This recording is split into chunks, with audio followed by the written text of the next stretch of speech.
¿Se me oye ahora? Sí. Sumarme al agradecimiento que ha expresado el señor Garcés para el personal de su ministerio por el trabajo que están haciendo, que sé que están echando horas, y la verdad es que no la envidio en absoluto y no me gustaría estar en su posición. Está bien que venga usted 2 meses después del primer Real Decreto del COVID y justo antes de publicar el programa de estabilidad para poder conocer, que nos hubiese gustado, las medidas fiscales y presupuestarias del Gobierno al futuro, incluidas las previsiones de crecimiento y déficit y deuda.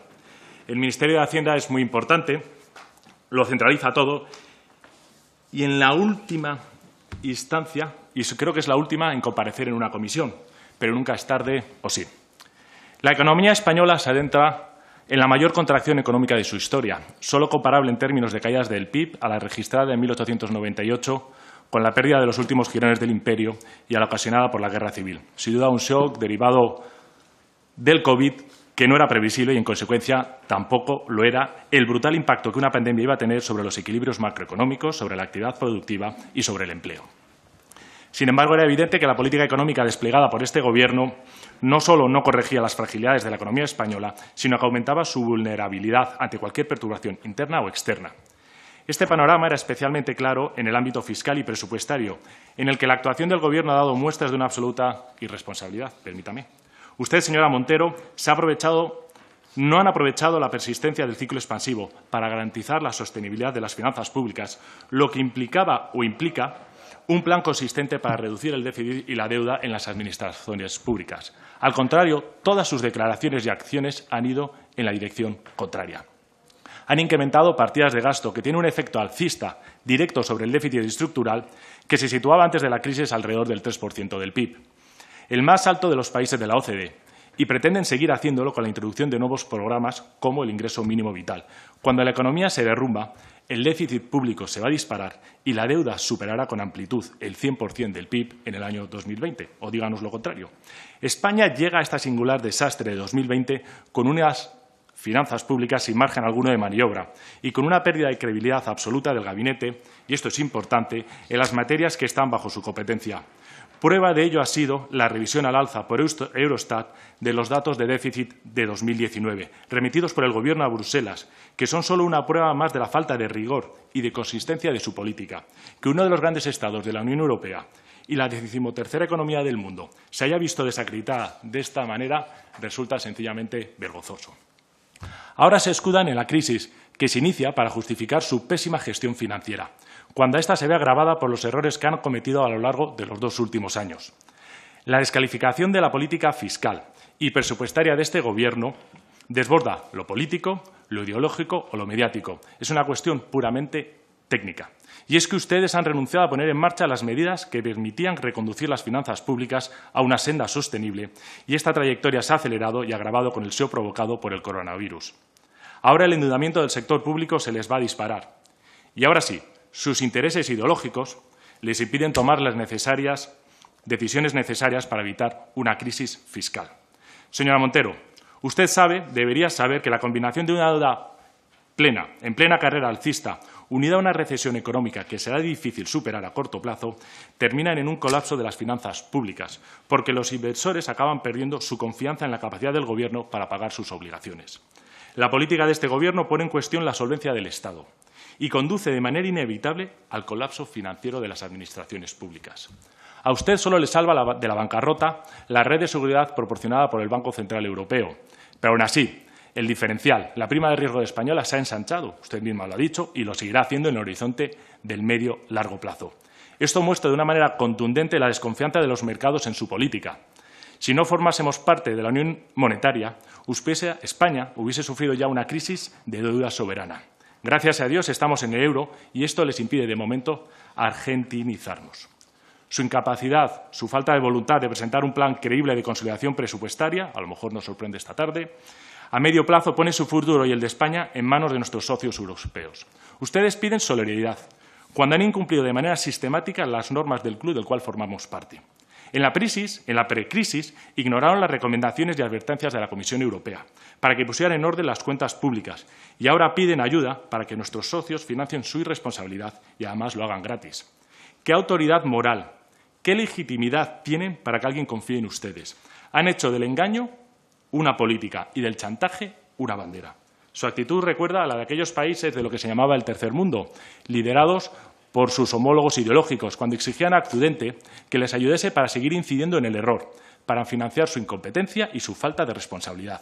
Su apelación a la solidaridad es patética y refleja tanto su impotencia como su precariedad. Señora Montero, ¿qué previsiones de déficit y de deuda pública tiene su Gobierno para este año y para el próximo?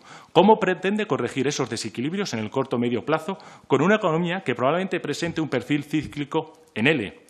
Porque entre nosotros nadie se cree una salida en V con su Gobierno para la economía española y mucho menos con la política que ustedes están desarrollando. Por añadiduría, el desplome de la oferta productiva en 2020 se traducirá inexorablemente en una disminución de nuestro potencial de crecimiento, lo que significa que será imposible en mucho tiempo que su reactivación permita lograr una caída significativa de los niveles de deuda y de déficit. En otras palabras, aunque el ciclo mejorase, extremo improbable, eso no le arreglaría a usted sus cuentas. Si, como temo, su Gobierno no tiene intención alguna de controlar el gasto público, díganos si van a subir los impuestos y cuáles. De hecho, esa era su voluntad declarada antes del desastre de 2020. Si hacen esto, la economía española agudizará su pendiente recesiva, con lo cual el déficit y la deuda, lejos de disminuir, elevarán su participación en el PIB. Ustedes no han aprendido nada y lo han olvidado todo. Han olvidado a dónde conduce la indisciplina fiscal que deberían saber tras su lamentable gestión. Y ahí está su experiencia en Andalucía y de Gobierno de la gran recesión. Y no han aprendido que un Gobierno no puede vivir de manera permanente por encima de sus posibilidades, como no pueden las familias. Su fuga hacia adelante terminará antes o después. El camino que ustedes han elegido conduce a un empobrecimiento de los ciudadanos y a una crisis fiscal.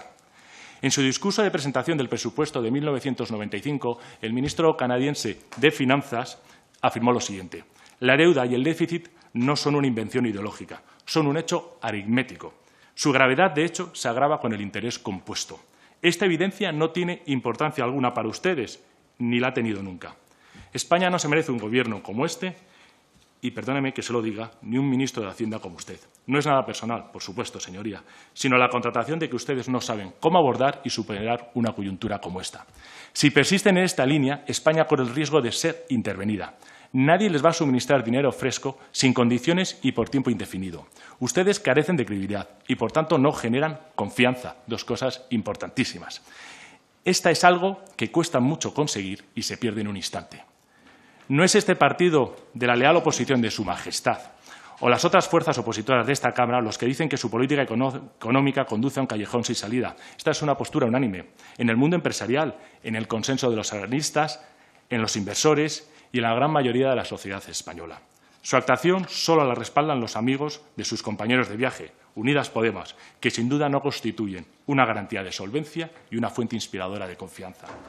En esta grave situación que atraviesa España, lo último que necesitamos es un Gobierno que ha negado de manera sistemática los peligros que entrañan el déficit y la deuda y que, por lo tanto, no puede ni quiere atacar de una vez por todas este problema.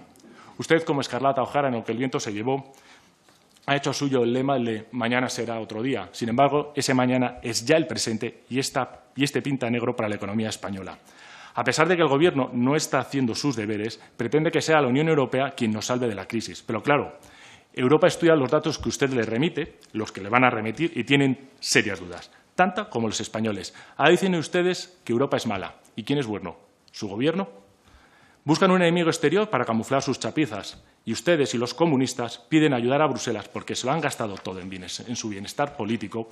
Miren a dónde lleva su gestión, al más absoluto caos. Voy terminando. Alguien podrá decir que las recesiones no son un momento adecuado para poner en marcha un plan de estabilización fiscal a medio plazo. Y eso es falso. El tiempo importa. Cuanto más espera un Gobierno, más costosa es la tarea de estabilización, porque la deuda será cada vez más alta. Por añadiduría, el retraso en hacerlo solo contribuye a deteriorar las expectativas y a retrasar la recuperación de la economía. Para terminar, señora Montero, la afición de este Gobierno de fusilar sin citar a sus autores frases de algunos grandes políticos que afrontaron situaciones dramáticas, diría que es cómica, en especial al afectado y antisonante tono churchilliano al que se ha abonado su jefe. Solo le queda plagiar, no sería una novedad, el sangre, sudor y lágrimas de Sir Winston.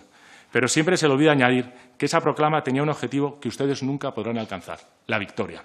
Han condenado de antemano a la economía española a sufrir una estrepitosa derrota ante la crisis. Y espero estar equivocado con los datos que no nos ha facilitado a nosotros y que manda esta tarde a Europa.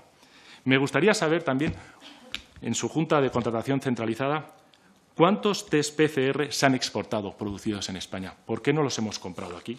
¿Por qué hemos traído de fuera cuando había gente que estaba produciendo? Y también, si nos puede informar algo sobre la Comisión Nacional para la Reforma de Administraciones Públicas.